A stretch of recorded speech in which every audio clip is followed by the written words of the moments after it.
pagi, sinar mentari menyapa semangat di hati. Langkah kaki takkan pernah berhenti menuju masa depan yang pasti. Hey calon guru penggerak, kita semua bersama. Assalamualaikum warahmatullahi wabarakatuh. Terima kasih terhadap waktu yang diberikan kepada saya. Terima kasih kepada Bapak Kepala Sekolah serta Bapak Komite, teman-temanku sekalian serta orang tua murid dan anak-anakku sekalian. Di sini saya Ana Suliswati, CGP Angkatan 10 kelas 173 Kabupaten Pamekasan. Ini saya akan memaparkan tentang aset. Sumber daya sebagai kekuatan akan banyak dieksplorasi ke dalam pembahasan 7 modal utama. Modal utama yang ada terutama yang ada di SMP 5 itu, yang pertama ada modal manusia, modal sosial, modal fisik, modal lingkungan alam, modal finansial, modal politik, modal agama dan budaya. Itu semuanya adalah 7 modal aset ini selaras dengan standar nasional pendidikan, terutama pada standar sarana dan prasarana.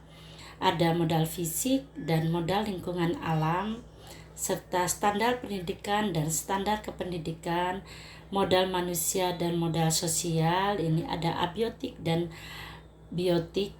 Jadi ekosistem merupakan suatu tata interaksi antara makhluk hidup dan unsur-unsur yang tidak hidup dalam sebuah lingkungan.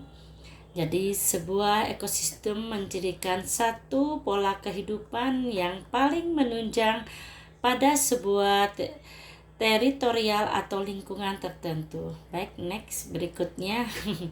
Jika diibaratkan sebagai sebuah ekosistem, sekolah adalah sebuah bentuk interaksi antara faktor biotik, unsur yang hidup seperti siswa, guru, TU, lingkungan, masyarakat, dan abiotik, unsur yang tidak hidup.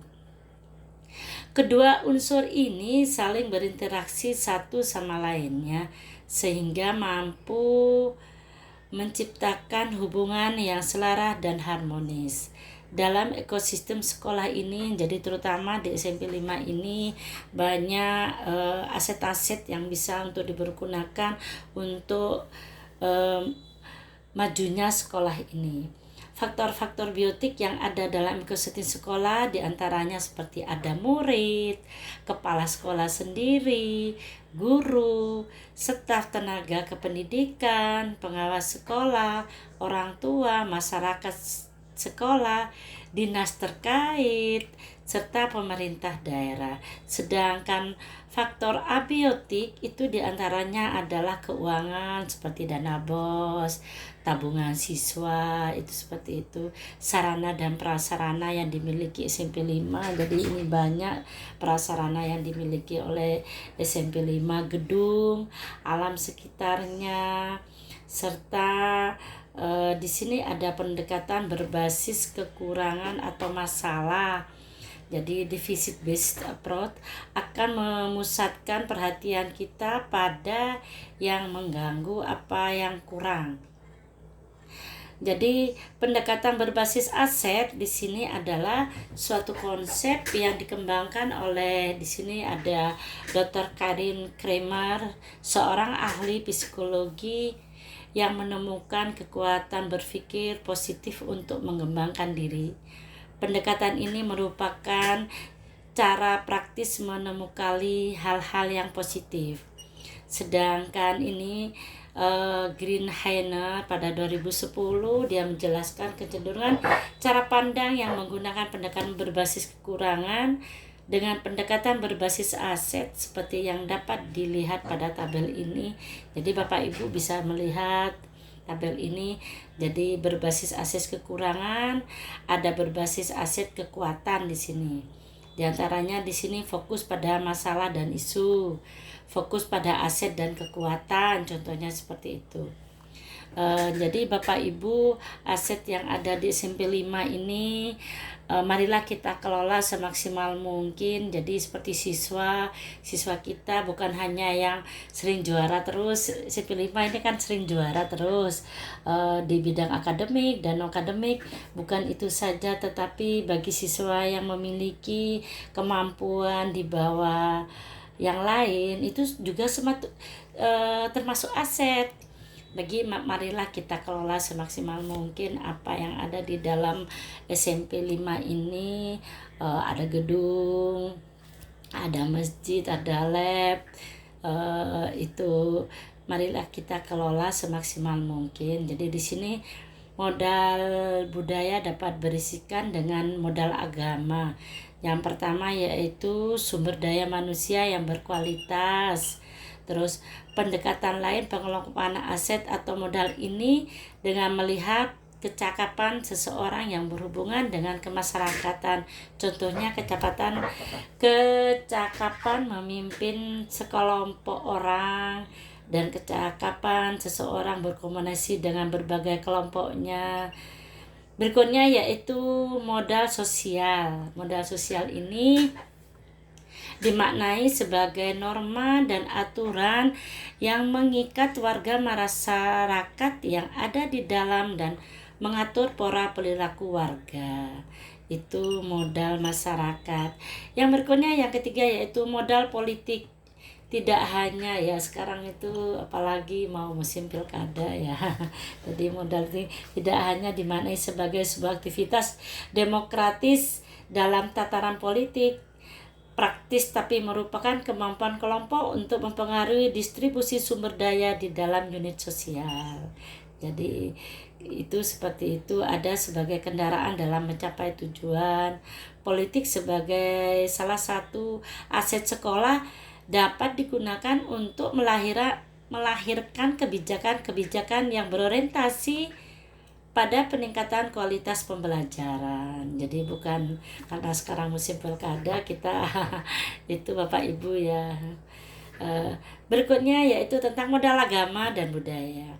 Agama merupakan suatu di SMP 5 ini ada bermacam agama yang ada sekolah di SMP 5 dan kita tidak pernah mau membedakan antara agama A dan agama B. Di SMP 5 ini ada Kristen ada, Buddha ada, Hindu ada, tetapi mayoritas Islam. Itu seperti itu.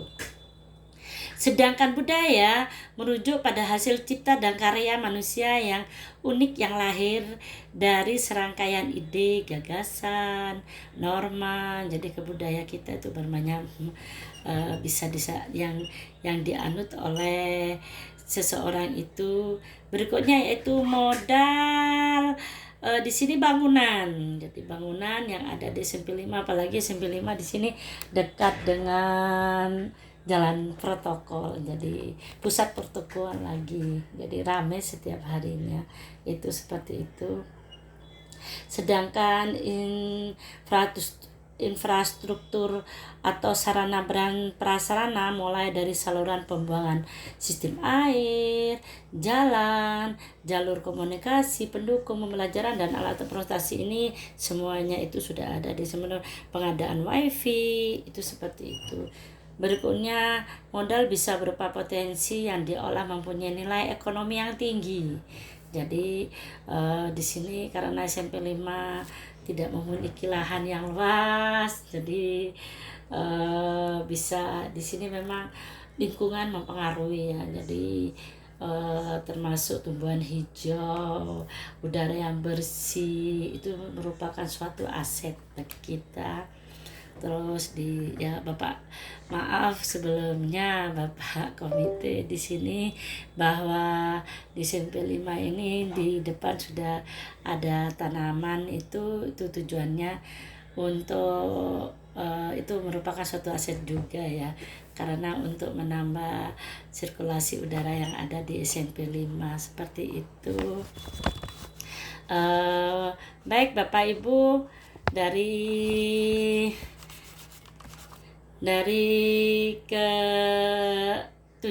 yang ketujuh yaitu aset itu dukungan keuangan. Jadi jadi ini yang memang sulit, terutama pada bos. Jadi ini suatu kekurangan yang dimiliki oleh sebuah komunitas yang dapat digunakan untuk membiayai proses pembangunan dan kegiatan pembelajaran seperti itu. Berikutnya yaitu modal finansial, termasuk pengetahuan tentang bagaimana di sini ini masuk pada proyek P5 ya. Siswa diajari tentang bagaimana cara menanam sayur, terus untuk penjualan di situ seperti itu.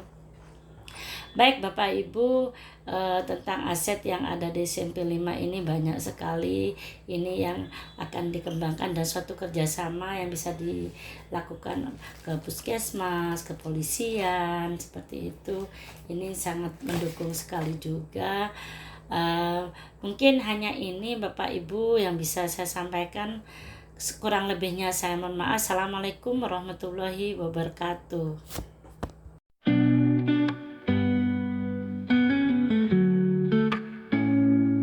Bangun pagi, sinar mentari menyapa semangat di hati. Langkah kaki takkan pernah berhenti menuju masa depan yang pasti.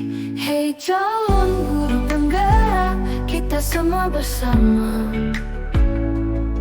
dengan tekad dan cinta membangun bangsa tercinta. Di Kabupaten Pamekasan kita menoreh sejarah, mendidik generasi, membawa perubahan nyata.